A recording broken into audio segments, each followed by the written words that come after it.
Do you have a specific rank you think all coaches below this rank should get kicked if you can't reach top 200? 적어도 Oh, that's fine. Yeah, we're good. Yeah, that's okay. We can reach that. Hello, everyone, and welcome to VCT Pacific's Timeout. We have some of the greatest minds that we have in VCT Pacific here today joining us, and we are going to hear everything from behind the scenes on what it's like to be a coach, what does it take, and maybe some fun stories here and there as well. You're already giving me some looks of doubt, so we'll see if it's actually fun or not, but we'll get there. So today we're going to be discussing just, kind of getting insight into what is it like to be a coach, what does it take, what are some experiences you've had, and also just want to assure you, obviously, we're not here to try to uncover your playbook and all your strats, so don't worry about that. So before we start, just in case for our fans, if we can just go around, say your name and your team, just a quick introduction. So I'm Carlão, head coach for ZETA Division. I'm Evan, or Warbirds, and I'm the head coach for Team Secret. 저는 DFM 감독 아스텔이라고 합니다. Hello, I'm Autumn from T1. Ewok from RRQ. Awesome. So to get started, I know this is probably a very basic question that you get asked often whenever you have a chance, but what is the role of a coach? And maybe you have different opinions, but I think a lot of fans are always curious, what does a coach actually do? Or, what does it take to become a coach? Warbirds? Me? Yeah, you. I was going to say you. I can tell that you're trying to escape my eyes. I mean, I think the big thing is it's to elevate the players and to just try to get as much out of them as possible. Everyone here has really high ceilings, so just trying to extract as much of that as possible. It's not about you taking credit or elevating yourself, it's about elevating others. I agree with him. I think when you push players to the potential that they don't even know they have is when you can bring everything that a coach needs to bring to the table. So I'm 100% with Warbirds. I think all of our jobs are very different, but under the same name. I think it's very much depending on the team, what the team needs. And that's kind of what you fill. If it's the roster gets started by the coach and everything, that you can kind of align how it needs to be. And then there's different ways. All of us kind of came in at different times with the roster. Some have a stronger hand in it than others. So then I feel like the job is very different depending on your team. 코치들이 또 여러 명 있다고 생각하는데 어떤 팀에도 근데 헤드 코치잖아요. 그래서 좀 팀을 하나로 만들 수 있는 그런 이끌 수 있는 능력이 필요하다고 생각하고 그런 부분을 열심히 하고 있는 느낌이라고 생각해요. For me, it's a leader who should make a decision and who should take a responsibility about that. Okay, I want to ask a question where we can use our X's and O's panel, so use these panels. But the question is, do you think vibes are the most important in leading a team as a coach? So do you think getting very personally close, right, and becoming like a friend or a family with your players is important, or do you rather keep a little distance with your players? If you would be a brother, then O. If not, if you're like coach is coach, players are players, then X, okay? 1, 2, and 3. Ooh. I'm in the middle. You're in the, no middle. No so you middle? Can only This is like this, but have some points. Yeah. Okay. But if you had to choose, you I'll lean choose this more. one for sure. Okay, let's start with the O's. Yeah, I think it's not the most important part of the job because at the end of the day, you have to be the guy that go hard on them every time and request them to do the best. But at the same time, you have to understand them, not just players, persons. Understanding players leads you to take better decisions. Yeah, I would agree with Carlo, where you want to make sure they're happy and healthy, but at the same time, you have to push them. And that's kind of why I was in the middle of I tend to agree as well. Leading with empathy is very important. If you're just a drill sergeant, it's sometimes hard to appeal to the emotional side. They're not just robots playing the game. I'm doing it in a genuine way, not just being I'm gonna be nice to you that I can get more out of you. I feel like that part's really important. Sure. 코치들은 그래도 선수들한테 조금은 거리 조절이 필요하다고는 생각해요. 너무 편해지기만 해도 선수들은 그래도 어린 친구들도 많고 그래서 좀 말을 안 듣는 경향이 생기거나 할 수도 있는데 그래도 팀 전체적인 분위기는 좀 더 패밀리하게 가는 게 다들 연습을 그저 일이라고만 생각하지 않고 즐겁게 하면서 다들 열심히 할 수 있는 그런 느낌이 되지 않나 생각하고 있습니다. Autumn, you said no. Why would you rather kind of keep it a strict division? Honestly, I really want to be a family and make a good relationship with them. But before that, so I think priority feeling should be the real respect as a human being. I don't think if I have a good relationship as a like brother, I don't think I can have real genuine respect from them because they should consider me like more familiar. One other thing that I think a lot of people are always curious about when it comes to coaches is, so what do you actually do like outside of the game, like outside of match day, right? Because on match day, we see you, right? And the players, we always hear them talk about, well, I had to like do the scrim, or they're streaming, or they're talking about playing solo queue. But okay, so during scrims, obviously, I'm sure you guys are involved in the scrims as well. But outside of that, what are coaches usually doing as part of your job? And maybe it's different amongst you guys. At least for me, it's like most things, like whether it's, you know, trying to get people to go out and chill. We used to have Friday night game nights, so we'd get done with scrims and we'd all play a game together. Or I'd do a lot of our data analytics, game analysis, or that kind of thing. So it stretches the game. It's like, oh, making sure that people are happy and healthy, but also making sure that we're still doing something with their time. I like to watch games of Valorant, so I can study like Valorant a lot. And like also have my time to see what's going on inside our practices and like inside our like matches to see like how I can make this look better. Very much similar, trying to identify if there's certain things that is not going as well as expected, things that we need to focus on tomorrow's practice so we can fix problems before they become too big, whether that be between players, in-game, whatever. Like that's, the buck stops with you and you have that responsibility. If the team goes boom, it's you. And then, yeah, just trying to watch as many games as possible. I only play the game if I'm trying to test something. I don't really test the game if I'm trying to test a new agent. That's like a really big thing is like people are saying like, oh, coaches need to play at a super high level. I don't think the majority of the coaches even, like we don't have time to play. Yeah, No, Like we don't, Yeah. like we're working pretty much like 24/7 like on the game.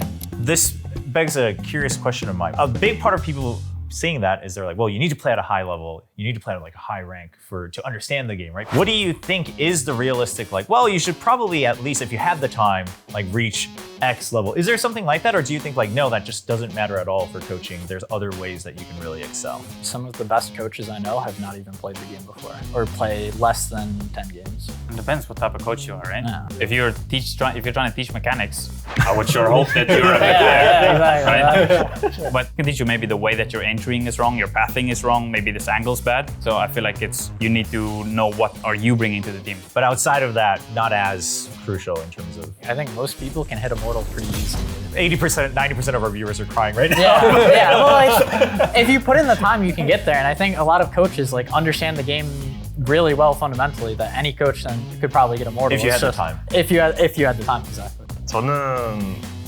원래 코치하기 전에 선수였기 때문에 네. 언제든지 레디언트 찍을 수 있어서 그래서 다른 감독님들도 어느 정도 티어가 높아야 그래서 게임 보는 눈이 생기고 그런다고 생각하거든요. 뭐 이런 각에서 이런 식으로 싸우면 유리한지 불리한지 그런 유불리를 자기 자신이 알 수 있는 그 정도의 실력은 되어야 된다고 생각하고 있습니다. Do you have a specific rank you think all coaches below this rank should get kicked if you can't reach top 200? 적어도 임모탈 1 Oh, that's smart. Real good. Yeah, that's okay. We can reach that. What's your Okay. I have a hit more. Oh, that's the reason I'm not a coach. I see. We've talked a little bit about like different styles and whatnot, and I'm curious: is there a coach that you like absolutely respect? In my point, I respect all of them because I know how hard it is to get to that point that we are. I really respect everyone because I already know all the Pacific teams have the progress and everyone make every team looks better and better. So I really respect them, everyone. Is there a specific one? Yeah, if you had to give an award, Yeah. let's say it's an award, not like necessarily more respect, other than yourself. he ain't giving that up. I was telling Autumn just before that I'm really curious and kind of fascinated by the move that they made. And it looks like the roster is coming together well. And I think that is usually a sign of a good coach of that can bring these guys together. So until I see more under the hood, but for now, you can take award. Wow. Okay, playing a little politics on this table. Okay. 저도 모든 감독님들을 존중하고 있고 제가 좀 그래도 코치 경력도 아마 가장 적을 것이고 해서 모든 감독님들 리스펙하고 존경하는데 그 중에서도 저는 어떤 감독님들 Wow, Autumn, what's going on there? 전에 T1에 있던 원치킨 선수한테 그냥 여러모로 들은 게 있는데 좀 팀의 방향성을 잘 모아서 잘 이끌어 나가 주시는 그런 좀 리더십 같은 부분에서 되게 리스펙하고 있습니다. I'll give my trophy to MCE. I think every single team he's touched, like Cloud9 guard, I think he did a really good job with them. You know, a lot of them were either built from the ground up or like that he had a major hand in it. So I think definitely him. Okay. He's pretty good. Who's the one you like the least? You? Oh, is that how we get spicy takes? Okay. Which coach? No, I'm least favorite coach. I'm curious, this is kind of a personal question, but is there anything, or what is the most kind of annoying thing that you often hear casters say about like your team or the play? Is there anything that's, and you can be real, because I'm a caster, so I'll take it. I'll be the representative. I'll go for I don't. It's not. Everyone specific. had a reaction to that. He's so ready. I know. You always do this. Yeah, he's like, I can't wait to tell It's not specifically casters, but there's like this whole narrative of like Vash is so old or whatever, or like old core, and it's like, bro, like Vash does so much for the team, and it's so tilting to see people just berate him all the time. I remember someone posted something where it was like, oh, if you're above the age of 20, that's when you start to fall off. It's like, what? Like, no. Yeah. No, we definitely focus on that a little too much as well. I will take I know you guys talk a little bit about like the age, but it's like it's more the community is yeah. Autumn, you had some strong reactions when I mentioned it. Does it ever annoy you if casters say like, well, they got lucky here? For sure, man. Yeah. Oh, my goodness, this is hard, man. Pretty much everything is planned. Yeah. So like, Yeah, For most of the sure. stuff. If you see an insane setup, most of the time, this is not the first time. Yeah. Like, you don't just run most of the things in tournament all of a sudden, oh yeah, nice setup, guys. Or, that Razold was insane, he got so lucky. But meanwhile, there's 4 other guys using their util to try and set him up, right? But of course, it's also, if you're not in the server and you don't see the prep, you'll never know. Yeah. So it's very hard to tell. Yeah. gamble stacks aren't a gamble. That's what I'll say. Yeah. Okay, because Yeah, it's they are. generally from like Yeah, tendency. it's like a lot of it is like, oh, okay, like they typically like to hit this site. Everything is like planned in advance. So. All right, so I will delete the words lucky and gamble out of my vocabulary for future casts. You can give credit to like anyone. Yeah. Let's do a quick X and O question on the roster build. Okay, so you have the opportunity to pick one of 2 players as a new recruit, okay?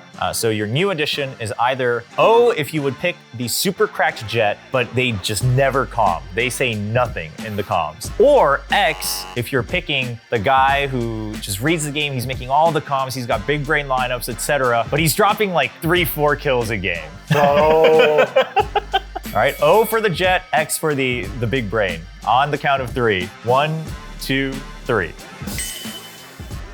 Okay, he's changed after Yeah, because of 3 kills is insane, man. It's impossible. Yeah. I was also leading Yeah. 3 every game? Okay. Well, Astell, you still chose the big brain. I want to hear your thoughts. 우선 3킬은 말이 안 돼요. 3킬은 말이 안 되고 Okay, so 적어도 3's ridiculous. 3킬은 말이 안 되고 뭐 10킬, 12킬 정도 해준다고 치면 한 게임당 그래도 더 유리한 각을 만들어주고 팀이 더 잘 싸울 수 있도록 해줄 수 있기 때문에 팀 전체에 대한 영향력을 생각해서는 IGL이 중요하다고 생각했어요. For me, I've always historically felt like I can teach players how to like use their brains or like calm more or that kind of thing, and I've always found it harder to like make people play mechanically better. Like if they already have the mechanic, I feel like it's a lot easier to teach them like the fundamentals and that kind of thing. That's how I've always felt, at least. We have so many good duelists and skilled players in Brazil, but finding that IGL, that guy that can like be more team effort, is hard. But not 3 or 4. Yeah, 3 or 4 is the same. It's the same. I can do that. But counterpoint, it's a gun game. So if you get shot, you in the die. head. Yeah. So like, So for me, that's it. I think this point is also that there's no right or wrong because yeah, that's it. there's no wrong answer. Yeah. Yeah, Like, you can have all the reads in just the give me world. both. Yeah. I want to now bring this back to kind of more like match day stuff. One of the first things that fans get to see that coaches do is obviously the map draft. Do you think a game can be won or lost simply because of map veto? 1, 2, and 3. What are our answers? Nowadays, I don't think like any team in the franchise go to a match that didn't know how it's going to be the draft. if you really like make a bad draft, you can ruin that. But I don't think like any team makes bad drafts anymore. 맵 뱀픽은 되게 중요하다고 저도 생각을 하고요. 저희가 예상한 뱀픽대로 나오면 또 굉장히 게임을 편하게 할 수 있을 거고, 그리고 선수들의 자신감에서도 난 이 맵이 좋아, 저 맵이 좋아, 그리고 이 맵은 싫어, 그렇게 됐는데 싫어하는 맵 하면 자신감도 부족해서 발로란트는 역시 좀 자신감이 되게 중요하다고 생각해가지고 총싸움 이기는 게 가장 중요하기 때문에 결국에 자신감 있게 할 수 있도록 하는 게 중요한 것 같습니다. So then the next thing that we get to see from the coaches is obviously after the walkout, you guys have huddles. How important is this huddle, and what do you normally talk about during this team huddle? In my perspective, everything that we need to prepare the team, we do like before the match. Right there is more to have a moment, everybody like together as a team right there before start. Yeah, I think for me, it's just like the focus of the match. So like I try to get them hyped up. So like, for example, versus ZETA, it was like, oh, they knocked us out of LCQ. I'm upset about it. Like, we just lost to Gen G. We're all mad. Let's take it out on them. Or like, you know, just like a focus point of like where they can direct all their energy to. For me, it helps out a lot. For me, I really think that timing is very important. So I always think about what I have to say through the night before the match. Really? Really? Actually, Okay. actually. Yeah. 경기 시작 전에 진짜 좀 마음을 다잡을 수도 있고 팀원을 믿고 서로 믿으면서 만약에 뭐 불리하게 시작을 하더라도 끝까지 믿고 열심히 끝까지 하자는 얘기를 많이 해주는데 Right now I had to just like stay on some Japanese words like ganbatte. So we actually have a sequence of rapid fire questions that we want to ask you guys. And for this, basically we'll just make rounds and you're going to give me your answers, right? Okay, so first is, this is on your own team. We'll start with you, Carla. Who is the fastest learner? Yuran. Probably NDG. 아는 X-Straight? Chimkin. Mostly a lot of the newer players, it seems like, that are joining in. Okay, now who is the most like wild cannon? They're most likely to just go off on their own and go out of the plan. Tell me more. Rossi? 메디우사. Probably Borkham. Dab. But in a good way. But in a good way. Okay. Yeah. Me too. Yeah, because It's not a negative thing. Yeah, It's Sure. like a positive. Yeah. It's Because- not that they're losing it, but Yeah, they try to find like their timing or make their play. Yeah. who is the most likely to come to you for life advice, like outside of the game? Yuran. Yuran or Hero Run. The younger Yeah, guys. the younger ones. Probably NDG. 메이? Saya? 2G. For May, is it like a personality thing or? 이때까지 같이 계속 해왔기 때문에 3년 동안 같은 팀을 해왔기 때문에 그런 부분에서 메이를 What about for you, for 2G? Even though 2GE is on the bench with us at the moment, but it's not like it's an easy role and he's just sitting back relaxing. He is also still working really hard. So for him, it's something about keeping his mentality strong as well and seeing how he can help the team also in different ways. As short as possible, ideally one word, what is the most important quality in a player? Professionalism. 패션? Yeah. I'm a similar. I was gonna say drive. Okay. So So very there's kind of similar. passion, Yeah, drive. Yeah. Okay. Professionalism. Okay. Understanding. Of each other or of the game? Oh, Oh, everything. everything. Yeah. That's a good answer.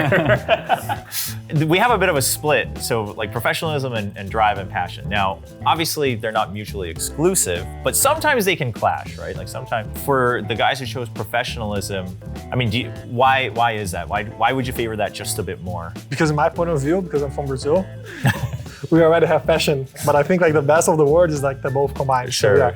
For me, the professionalism involves everything. Oh, okay. Yeah. That's why. Cool. Well, it's great to hear all the insight. Now, before we go, we do have a small mini game prepared, and it's called Timeout or Not. All right, so we have a few clips prepared for you guys. And we'll take a look. It's not the entire round, but just with the information you have, the question is would you call a timeout or not? And here on this one, we're going to be looking at the attacking team.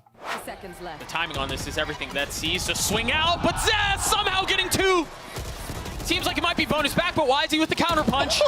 Yosemite with another in control for BLG. Got his nade back too, so allows for this plant to go in, but it's a safe plant. They cannot commit to playing post plant from Mound.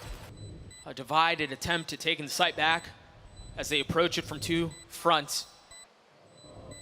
Rin tucked in the corner. Do you check it? Yes, you do. Even crouch, nothing converted. Yosemite's gonna have to do it by himself. Let's get down to a 1v1. Time on Yosemite's side is Mako playing swing around the Rosie. trying to find the timing. No idea of what's on the other side, and Mako As reads it well. the coach for this round, would you call the timeout here or not? 1, 2, 3. Astell would. Let's hear from Astell first. 전 상황을 잘 모르긴 하는데 결국에 우선 C를 잘 들어왔고 좋은 셋업으로 들어와서 3대2가 된 상황에서부터가 문제라고 생각하는데 사이트 안에서 저기 설치 위치에 그대로 숨어 있었잖아요. 근데 저 자리가 트레이드 내기도 되게 힘들고 찍샷 당해서 그냥 죽는 자리인데도 저기서 그냥 아무것도 안 하고 있다가 트레이드도 제대로 안 되고 그냥 다들 쫄아 있단 말이에요. 근데 또 저희 팀 특성상 저희는 이번에 앤썸 빼고는 다 퍼시픽으로 처음 온 친구들이고 대회 도중에 좀 긴장한다든지 그리고 쫄아 있다든지 그런 부분에서 저런 플레이가 충분히 나올 수가 있다고 생각해서 연습 때는 절대 저런 경우가 안 나오거든요. 3대2에서. 근데 분명 대회에서 저런 경우가 나온다면 저는 바로 타임을 걸고 너네 너무 쫄아 있다. 그런 매크로적인 부분에서보다도 3대3이나 3대2 같은 소인원전 이기는 게 가장 중요하니까 그런 부분에서 좀 더 자신감 있게 했으면 좋겠다라고 할 것 같습니다. For everyone else, you guys said you wouldn't call a timeout. Where are you coming from? I assume it's later into the round. If it was earlier into the round, with the amount of util, then you're walking into the site and the defending team knowing that it was C, the macro was definitely not good. The way how they entered the site was not good, but I think it's not that bad. They could have used a little bit of better util, but they'll most likely know it. All right, let's try another clip. So this time, you are once again the attacking team. It's going to make this retake just that much more doable. Finally unleashed. Flash round the side. Taking the fight straight to them, and they're going to be favored. Positioning, it's not good. Cryo constantly having to adjust. He's finding his way. One more down. Still falls to 4. Do you call the timeout? 1, 2, 3. Okay, nobody. It's you won a clutch, which means the momentum swung super heavy in your favor. It just looked like they were just ult dumping, so it's like even if you lost the round, it's like okay, they just like lost all of their ults. Like I don't think you would need to, in all honesty. There had to have been something else very extreme wrong behind the scenes. In the setup, yeah. I think it's sabotage if you call a timeout here. I think you're giving them a timeout. Yeah, You're throwing 100%. if you're... So for the last couple of minutes, again, I want to leave this open for you guys to maybe ask each other questions. Do you guys have any questions that you have for each other, or something that you've always wondered about each other or each other's career, teams, things like that? I wanted to ask Autumn, earlier you mentioned that your team now versus last year, it's more energy and there's more comms. How do you feel like that affects the in-game performance? The reasoning why I'm asking is because last year for us, we used to be more depending on that energy and we used to be more high energy. And this year we feel like we play better when we're a little bit more calm. This year, I want to pick Iju on this team, and I really think he has a really good talent, but he's very young. Probably for him and for this team, his growth is very important. So I just realized for his good vibe through the season, we'd better set good team chemistry and energy for him. And I really think it affects really well for him. And it can be really good snowballing to others too, like especially like Carpe. Recently, I can see his passion and hunger for everything is much better than last year. So it's up to the team's roster. Yeah. Interesting. I had a question for you. For Genji specifically. Yeah, I know. This might come out a little toxic at the start, but so like your last 3 matches, you lost to Genji very like barely, right? Coming out and going into stage 1, is that more of like a motivator or is that like a hindrance almost? Because like for us, before me, like we had always lost to Paper X. So a lot of our drive was for like, oh, we have to beat Paper X, we have to beat Paper X. Is that something similar or is that different for you? So the first series we played last year, I felt like it wasn't winnable. After the game, it's not like we should have won. I felt like they were better. Okay. Second time we played last season, I felt like we were better, but still over the long run in terms of map pool, still they were better. Okay. First series this time around, I feel like we should have closed it 2-0, but last map went in their favor 13-8. So map pool, they had us. And then the final series, it felt like we made that extra step. The last map, we should have converted and we should have gone 2-1, which I feel like we've made improvement from series to series to series. It's more of a logical next step. This is what we expect from ourselves. Next time we play, we convert. Okay. Yeah. 좀 모두한테 묻고 싶은 게 있는데 선수들이 막 페이퍼렉스 따라하고 싶다 막 그런 얘기하는 선수 없는지. Of course. The Indonesian background. They're friends. When I arrive here, same talk. Really? Okay. I mean, for us, it's like we don't play that kind of style. Like we play a lot more structured. So for us, not really. I'm curious, Astell, why did you ask that? Is that something you have to discuss with your players a lot, or? 아니 그냥 가끔씩 나오는 얘기인데 뭐 우리도 되게 페이퍼렉스처럼 뭐 자유롭게 하자 막 그러고 하는데 제가 또 가끔씩 말하는 게 찐이는 페이퍼렉스니까 저렇게 할 수 있는 거다. 우리도 뭐 하려면 할 수 있겠지만 지금은 아니다. 그런 식으로 얘기를 하고. So as we are about to say our farewells to our fans, I just want to give everyone a chance. So we'll just take our turns going around. We'll start with you, Ewok. Yeah, it's always fun to be able to do something like this because there's a lot of things that is very sensitive to the nature of our job. So then to be able to discuss things and understand their perspective as well, I think it's important to hear the other opinions. For me, it's really meaningful time. We probably have mutual respect, even we don't know them deeply. So this time was really helpful for me to understand these guys more and more. And for fans, I really think their supporting is always awesome. And for all the Pacific fans, as they can know through this time, all the teams have a really good direction and good leadership. Probably our Pacific League will be better and better. Obviously, all the Pacific teams' goal is getting international trophy. So yeah, we can do that together. 네, 이런 자리에 불러주셔서 너무 감사드리고 우선 다른 감독님들의 생각을 이렇게 들어볼 수 있어서 너무 좋았던 자리인 것 같고 저도 많은 공부가 된 것 같기도 해서 정말 좋았던 것 같고 앞으로도 DFM 많이 응원해 주셨으면 좋겠습니다. As Ewok kind of said, we don't really talk that much because of the nature of our job and how secretive it kind of is. So it's really cool to be able to like understand each other and hear each other out and get to know each other. And a lot of that is done through the fans. So a big thank you to them. Otherwise, this wouldn't happen. Yeah, for me, the same thing. Like, it's not normal to have times like this with everybody. So having this time was like really good. I'm new here, so it's good to know like everybody here because I respect everybody so much. Thank for all the fans from Japan that is like insane support for me. They send like a lot of like good messages for me that I hope I can show in a really good ZETA this year, that they like it and they can enjoy seeing us playing. So just thank for them for everything that they are doing to me. Awesome. Thank you so much for all of you guys. For all of you watching from home, hope you enjoyed this content as we get just a bit more insight to how these teams work and what work the coaches are putting in alongside the players. If you are interested in finding new teams to root for, of course, VCT Pacific Stage 1 will be kicking off soon. So you'll get to meet all these teams and, of course, our lovely coaches on stage soon for VCT Pacific Stage 1. We'll see you then. Is this a round where you say you idiots? Okay. You idiots only comes at the start of the round. Okay. The start of the match. If I have to time out around 3, I'm like, Okay.